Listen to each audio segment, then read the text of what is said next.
आज्ञा नमस्कार आपण को स्वागत करुच्ची आजिर ही भिडियो आजिर भिडियो आमे जानिबा सुभद्रा योजना विषय संपूर्ण विवरणी जदि आपण 50,000 टंका केमिति पाइबे जानिबा पई चाहुचंती भिडियोटी को शेष पर्यंत देखंतु संपूर्ण तथ्य जानि परिबे।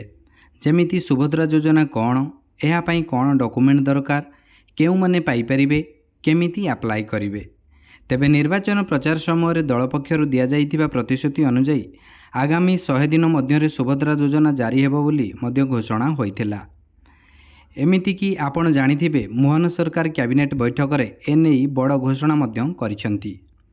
प्रथमे जानिबा सुभद्रा योजना रे कौन सुविधा मिलिबो।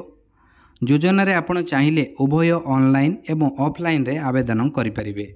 विवाहित महिला माने एही योजना रे शामिल होई 50,000 टंकार कूपन पाई परिबे जहाँ 2 वर्ष मध्य रे आपण खर्च करि परिबे।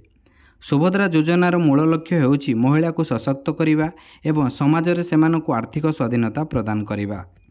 चलंतु एबे जानिबा सुभद्रा योजना पई कोन डॉक्यूमेंट दरकार। सुभद्रा योजना रे आवेदन करिबा पई एसबुर डॉक्यूमेंट दरकार जेपरि कि आधार कार्ड, बैंक अकाउंट, ठिकाना प्रमाणपत्र, mobile number, passport size photo, income certificate, ration card आदि आवश्यक।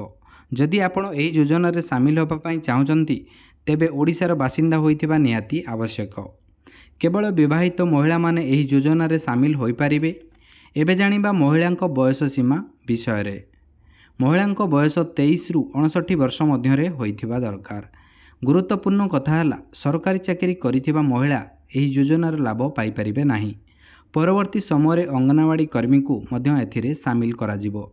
योजना कार्यकरी नहीं खूब शीघ्र महिला और शिशु विभाग पक्षरु गाइडलाइन जारी करा जिवो बोली सूचना मिली।